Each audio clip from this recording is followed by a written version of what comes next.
Vamos a comenzar nuestro estudio bíblico de miércoles marzo 13 del 2024. Terminamos el estudio anterior, terminamos ya el capítulo 8 y hoy vamos a comenzar el capítulo 9. Me parece que todos me están oyendo, así que estamos listos para comenzar. Antes de iniciar, vamos a tener un momento de oración. Oremos.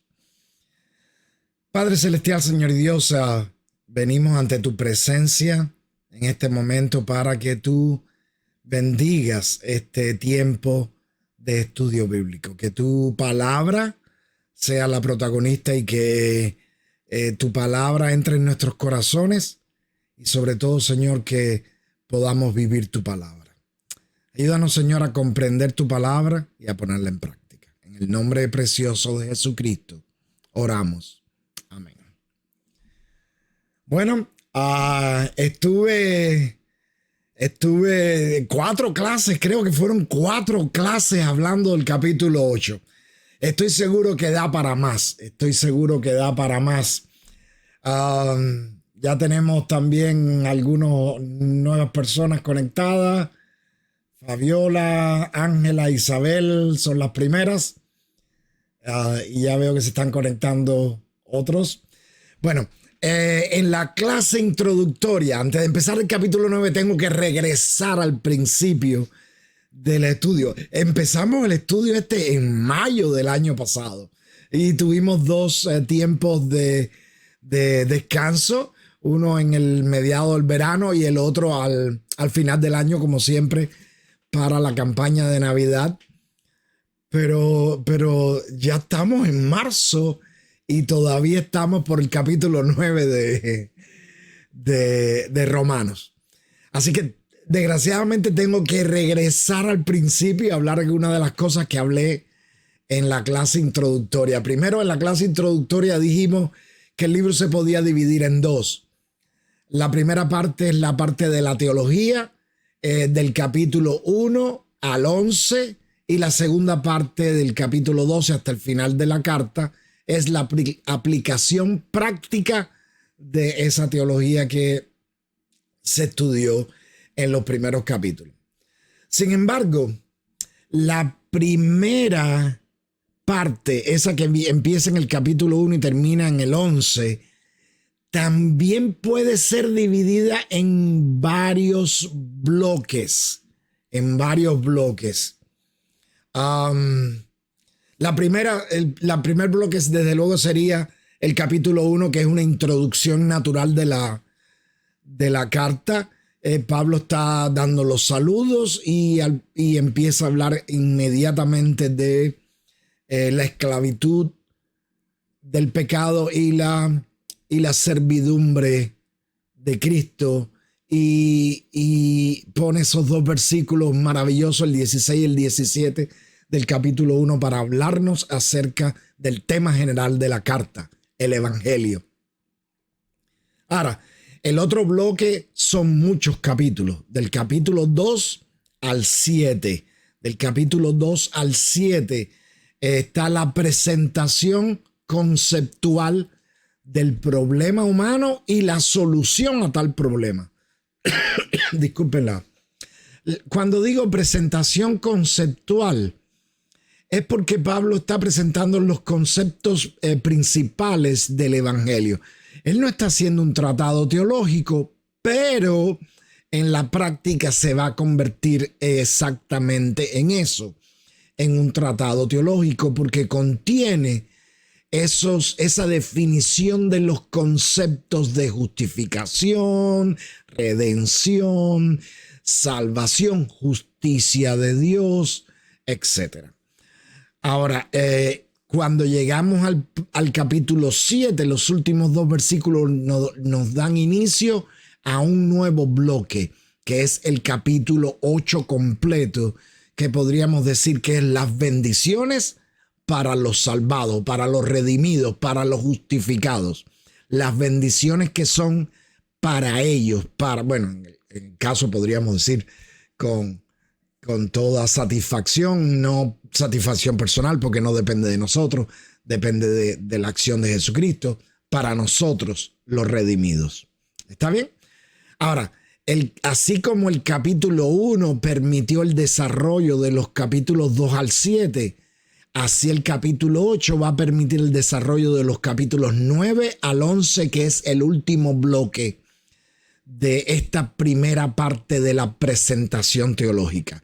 Y este capítulo 9 al 11 podemos llamarle el bloque que describe al Dios de los pactos, al Dios de los pactos. Es imposible hablar de estos conceptos de salvación, justificación, redención, sin hablar de los pactos de Dios. Y cuando hablamos de los pactos de Dios, estamos hablando de cómo las promesas de Dios existen. Es decir, cuando vemos en el capítulo 8 acerca de las bendiciones de los salvados, entonces no podemos ignorar que esas bendiciones son parte del resultado de los pactos que Dios ha hecho con nosotros. Así que si es acerca de los pactos, es imposible no hablar del pueblo de Israel. Por eso la primera parte del capítulo 9 está dedicada a la elección de Israel, como dice la Reina Valera contemporánea, el título en negrita, que ahí lo tienen en pantalla, la elección de Israel. Recuerden, esos títulos no son revelación divina, eso se añadieron después, pero son muy útiles para definir el tema principal de cada pasaje. Y en este caso, los versículos del 1 al 29 del capítulo 9 se pueden resumir en esa frase: la elección de Israel. La elección de Israel. ¿Ok? Así que, bueno, vamos a hablar de Israel. Dije en la clase anterior, es un tema un poquito complicado, especialmente que ahora que hay un conflicto. Pero ¿cuándo no hay un conflicto en Israel? La tierra prometida, la tierra santa, ha tenido esa característica, y es que de alguna u otra forma la gente se siente atraída hacia ella y la desea. Y eso ha sido parte de la historia humana desde que los israelitas conquistaron la tierra y comenzaron su vida en ella, y no ha terminado, sigue siendo una realidad hoy en día. Pero en la clase introductoria también mencionamos el problema latente que había en la congregación de Roma. Pablo no le está escribiendo a una iglesia en general. Pablo le está escribiendo a una iglesia específica. Había en Roma la existencia de dos grupos principales de creyentes: los de origen judío, por una parte, y los gentiles, por la otra. Pero Pablo tiene una característica especial. Es de origen judío, fue educado como fariseo a los pies de Gamaliel, pero ha sido aceptado como el apóstol de los gentiles. Y Pablo se resiste a esa idea de agrupar a los creyentes por etnias o por grupos culturales. Él no cree que esa sea la forma más adecuada de agrupar a los seres humanos. Porque cuando decimos agrupar, decimos poner un límite en el cual este grupo es esto, pero no es esto. Y ese tipo de división que creamos es una división que Pablo no parece estar de acuerdo con ella. Así que en su presentación, en medio de su presentación de los conceptos que tienen que ver con el evangelio, Pablo ha estado lidiando con esto, y en muchos versículos van a encontrar la frase tanto para judíos como para no judíos. Es decir, Pablo está presentando las verdades del evangelio como verdades absolutas para los dos grupos, lo que hace el de los dos grupos un solo grupo. Pero la división es otra. Pablo dice, cuando vivimos esclavos del pecado, independientemente de que seamos de uno u otro grupo, estamos bajo la condenación de nuestra naturaleza pecaminosa. Pero una vez que hemos sido justificados en Cristo, independientemente de que seamos de uno u otro grupo, estaremos viviendo la salvación. Es decir, la línea divisoria no es étnica, sino la de la cruz. Antes de la cruz somos pecadores. Después de la cruz somos pecadores redimidos y regenerados. Y esa es la verdadera división. Esa es la verdadera división. Esa es la división que importa. Esa es la división que importa. El evangelio a los gentiles no era, por lo tanto, la predicación de la posibilidad de ser transformados en judíos como lo era antes de Cristo. Es decir, antes de que Cristo viniera, los judíos aceptaban prosélitos, que no eran más que gentiles que aceptaban la adoración a Dios y se convertían en prosélitos judíos. Pero esa no es la predicación del evangelio. La predicación del evangelio es la predicación de la posibilidad de ser transformados en siervos de Jesucristo, de ser transformados de personas, independientemente de qué grupo social o de qué grupo cultural o de qué grupo étnico tú eres, independientemente de eso, de ser transformados de esclavos del pecado a siervos de Jesucristo. Pero Pablo no es un niño inocente. Pablo sabe que esas divisiones sociales, étnicas y culturales existen. Así que en medio de su presentación del evangelio, habla de los judíos y habla de un grupo de judíos específicamente, aquellos que eran mayoría, que no habían aceptado a Jesucristo como Salvador. Y cuando Pablo habla de esos temas, tiene obligatoriamente que hablar de la soberanía divina, de la justicia divina y de la misericordia divina. Fíjense, soberanía, justicia y misericordia divina. Y esos son los temas de estos 29 versículos del capítulo 9. Soberanía, justicia y misericordia divina. Vamos a leer el pasaje. Vamos a leer el pasaje. Y después que leamos el pasaje, vamos a ver algunas palabras y frases clave que nos ayudan a entender cómo Pablo está presentando estos tres aspectos de la soberanía, la justicia y la misericordia divina. Dice Pablo, leamos. Digo la verdad en Cristo, no miento, mi conciencia me da testimonio en el Espíritu Santo. Tengo una gran tristeza y un continuo dolor en mi corazón, porque desearía ser yo mismo maldecido y separado de Cristo por amor a mis hermanos, los de mi propia raza, que son israelitas. Es interesante que Pablo no dice judíos. Ha estado usando la palabra judíos en toda la carta. Sin embargo, aquí dice israelitas. De hecho, ellos son la adopción, la gloria, el pacto, la promulgación de la ley, el culto y las promesas.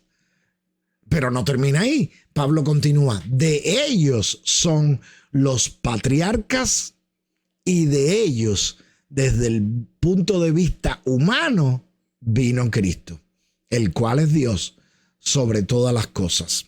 Bendito sea por siempre. Amén. Ok, lo primero que Pablo está diciendo es, hay un pacto de Dios con el pueblo hebreo, ¿ok? Y parte de ese pacto son algunos conceptos que vamos a aplicar al evangelio también, como la adopción, como la participación de la gloria, del pacto, de la promulgación de la ley, el culto y sobre todo las promesas.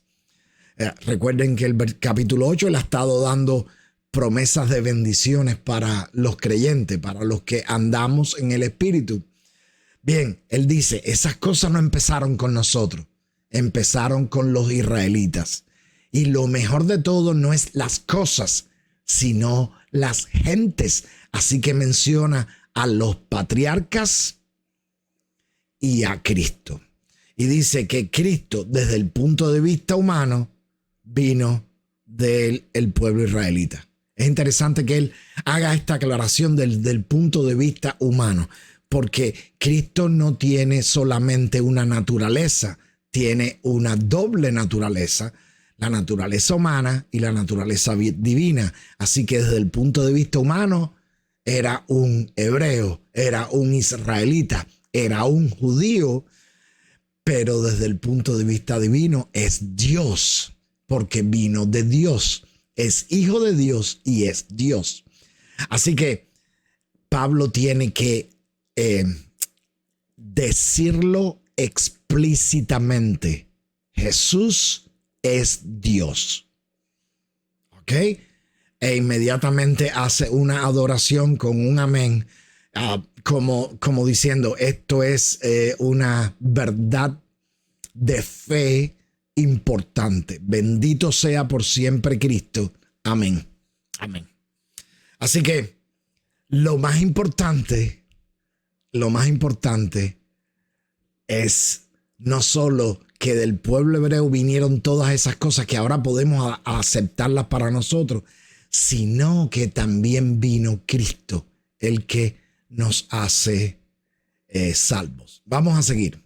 Ahora bien, no estoy diciendo que la palabra de Dios haya fallado, porque no todos los que descienden de Israel son israelitas, ni todos los descendientes de Abraham son verdaderamente sus hijos, pues dice, tu descendencia vendrá por medio de Isaac. Esto significa que los hijos de Dios no son los descendientes naturales, sino aquellos que son considerados descendientes según la promesa. La promesa dice así, por este tiempo vendré y Sara tendrá un hijo. Y no solo esto, también sucedió cuando Rebeca concibió de un solo hombre de nuestro antepasado Isaac, aunque sus hijos todavía no habían nacido, no habían hecho nada bueno ni malo, y para confirmar el propósito de Dios para confirmar que el propósito de Dios no está basado en las obras, sino en el que llama, se le dijo, el mayor servirá al menor, como está escrito, a Jacob amé, pero a Esaú aborrecí. Aquí entramos de nuevo en un tema escabroso. Pablo está tratando de explicar que la descendencia genética no es lo más importante, sino la promesa. Es decir, cuando la descendencia genética es importante, es por la promesa, no por la genética. ¿Está bien? Es decir, está diciendo, es la promesa en el versículo 8. Claro, la promesa era, Sara tendrá un hijo. Ahí está excluyendo muchos descendientes de Abraham. ¿Quiénes? Los ismaelitas. El grupo de los ismaelitas que resultó ser parte de lo que hoy en día es los árabes. No todos, pero parte de lo que hoy en día es los árabes. Es también descendiente de Abraham. Pero Pablo está haciendo la aclaración específica y dice, es por la promesa. Y la promesa en este caso fue el hijo de Sara. Y el hijo de Sara no es Ismael, es Isaac.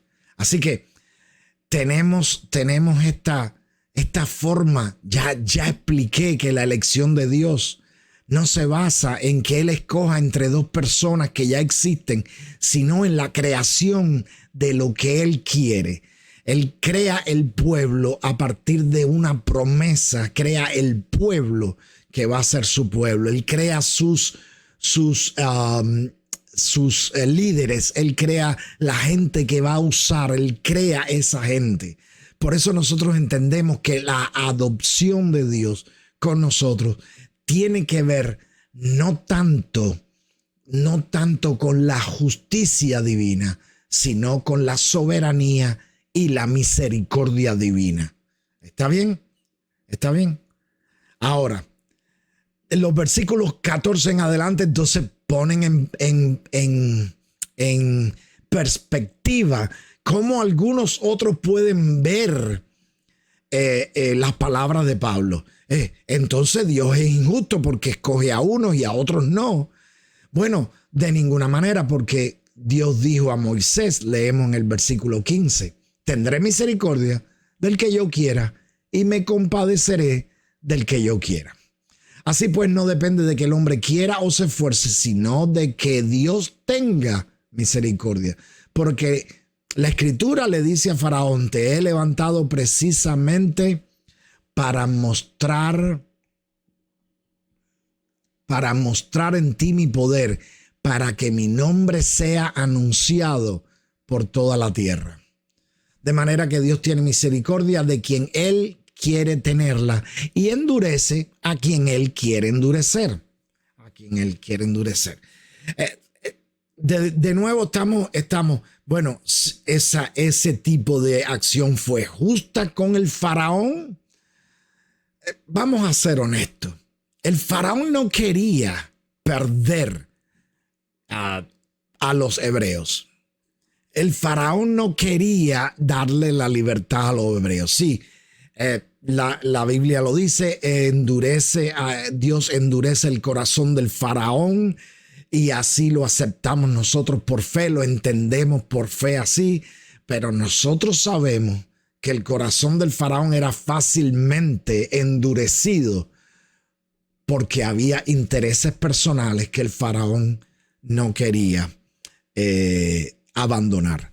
Y este tipo de cosas son las que nos demuestran cómo la soberanía de Dios se manifiesta a través de las cosas que pasan, no porque Dios tenga culpa de las cosas malas que pasan, sino porque Él puede usar las cosas malas que pasan para beneficio de nosotros. Él sabe las cosas como van a suceder y así es como lo entendemos, así es como lo vemos en las Escrituras, así es como lo vemos en la Escritura. Dios tiene misericordia. El concepto de que Dios tenga misericordia no es ajeno a nosotros los que nos consideramos elegidos. No debemos hablar ligeramente de esto porque la misericordia no es solo con aquellos que han sido rechazados o que han rechazado a Dios. La misericordia también ha aplicado en nosotros. Hemos sido hechos salvos por misericordia. No nos merecemos la salvación de Dios. Ha sido misericordia la que ha actuado para que Dios nos perdone. Nosotros no obligamos a Dios absolutamente a nada.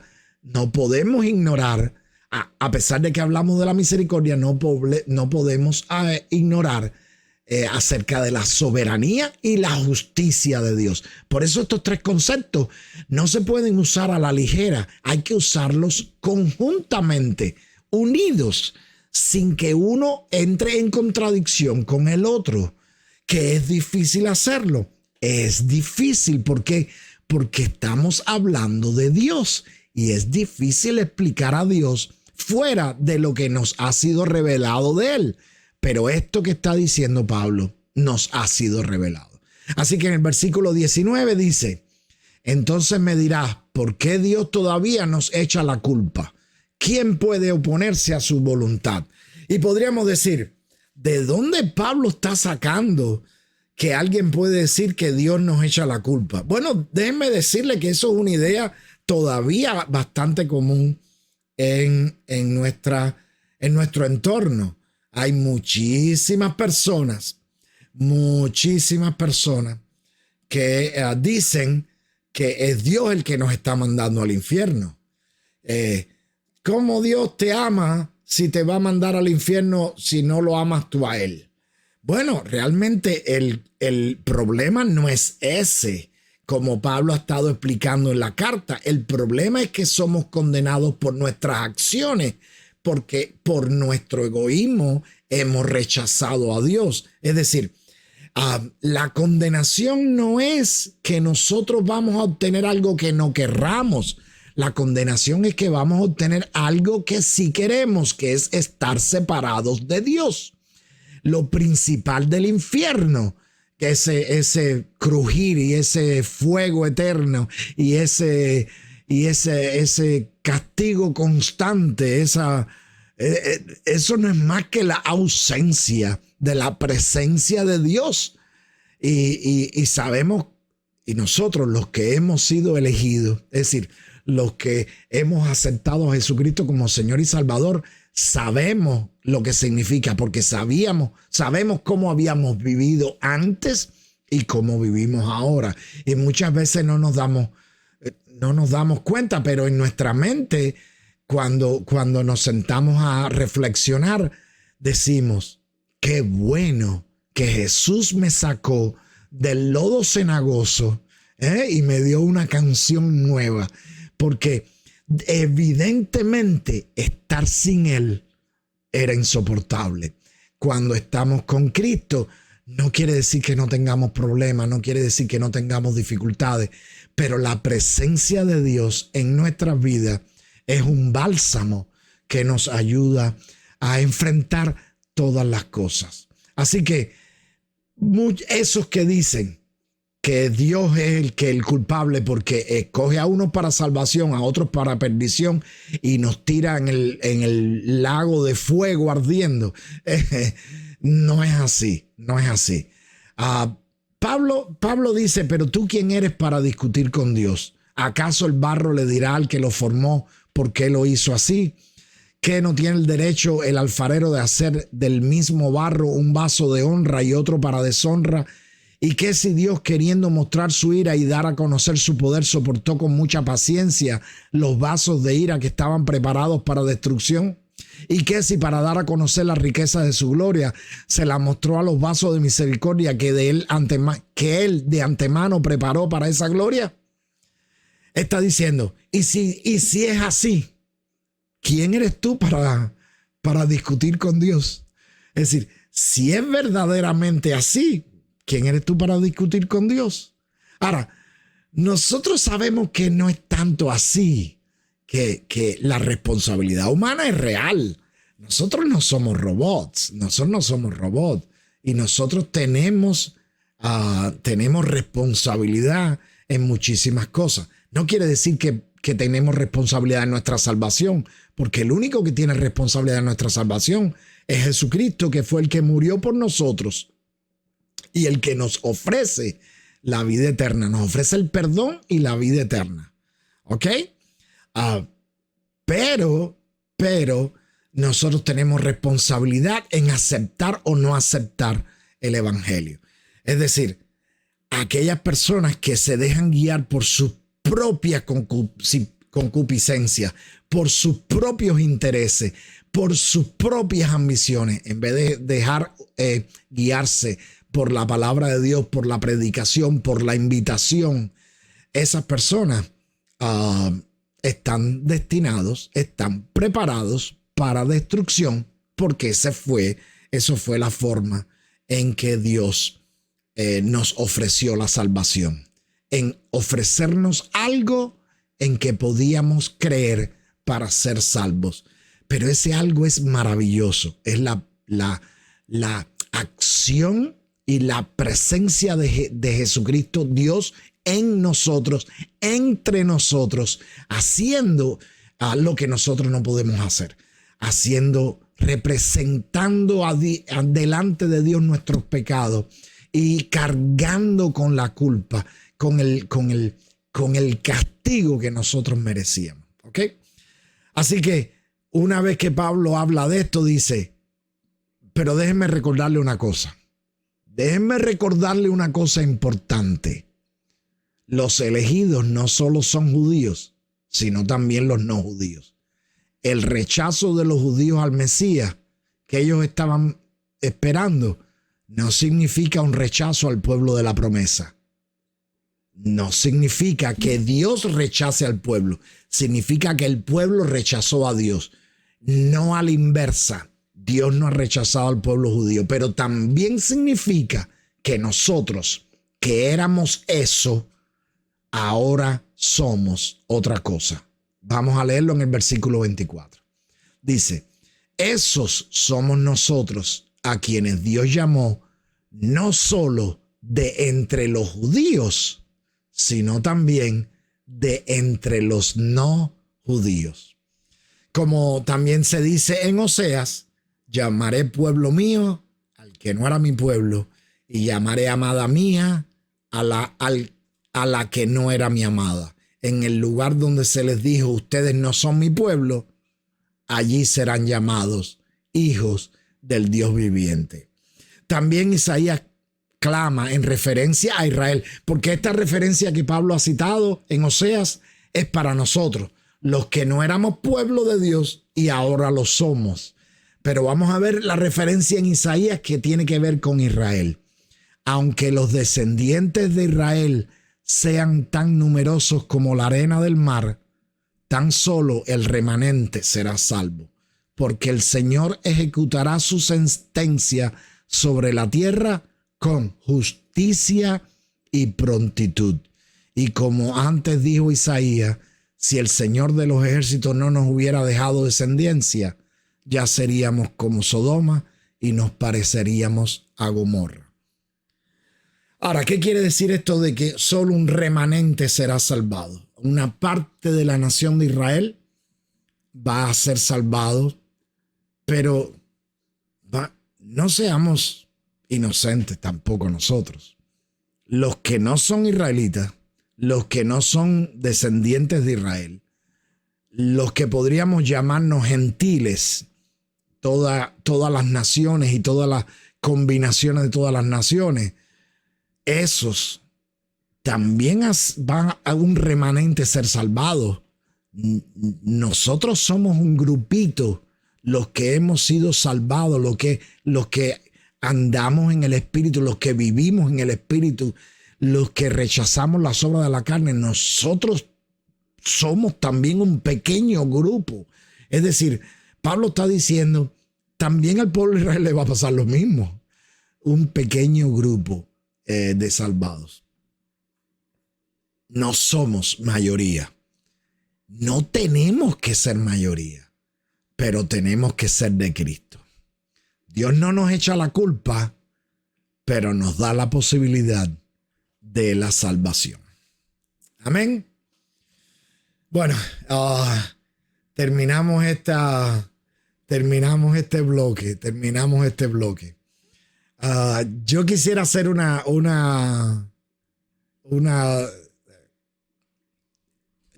llamado a atención. A veces nos concentramos mucho en el problema bíblico que leemos en Romanos acerca de la diferenciación entre judíos y gentiles. Pero déjenme decirle, hermano, nosotros mismos creamos cantidad de limitaciones, cantidad de divisiones, cantidad de grupos. Y esos límites entre los grupos casi siempre son discriminatorios.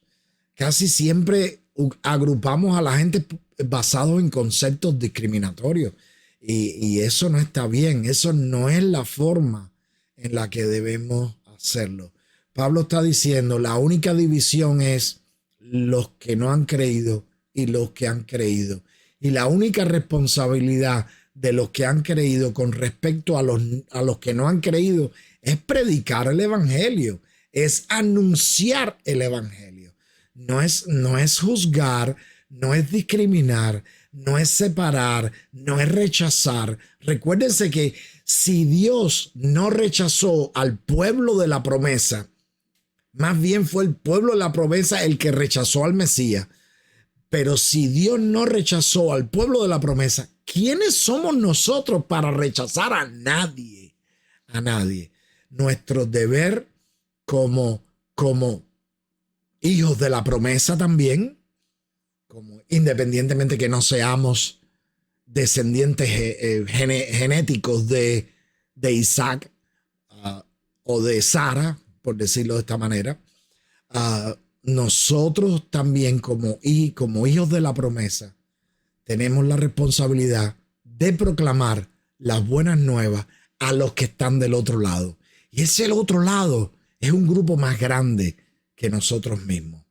Es un grupo más grande que está animado por el pecado, por la ambición, por los celos, por la envidia, por el racismo y por muchísimas otras cosas más que no son de Dios, que no son aceptables a los ojos de Dios. Y recuerda, hermano, Dios no nos echa la culpa. Vamos a tener un momento de oración para terminar. Oremos. Gracias, Señor, por la forma en que Pablo está presentando tu soberanía, las decisiones que tú tomas y que tenemos que respetar porque tú eres el creador, nosotros somos los creados. Pero también gracias, Señor, por la misericordia que es aplicada a nosotros y que será aplicada a otros también según tu criterio. Y te agradecemos, Señor, por la misericordia. No juzgamos cómo tú la administras porque tú eres sabio y porque tú lo sabes todo. Y, Señor, gracias sobre todo por la justicia y por la salvación que ofreciste en demanda de la justicia divina para que nosotros podamos ser partícipes contigo, ya que Jesucristo llevó en la cruz nuestras culpas y nuestros pecados. Ahora te pedimos, Señor, por aquellos que están enfermos, porque también sabemos que Jesús llevó en la cruz nuestras enfermedades y nuestras dolencias, y te estamos pidiendo, Señor, que hagas los milagros que tienen que ser hechos en las peticiones que hemos estado presentando delante de ti. Mira aquellos que están pasando por situaciones económicas, por situaciones en sus relaciones, en el trabajo, en la escuela, en el matrimonio. Sé con cada uno de nosotros, Señor. Te lo estamos pidiendo, no porque merezcamos nada, porque sabemos que no merecemos nada, pero, Señor, te lo estamos pidiendo por tu misericordia. Ayúdanos, Señor. Sé con nosotros y quédate con nosotros y bendícenos. En el nombre precioso de Jesucristo. Amén. Muchas gracias y que el Señor les bendiga.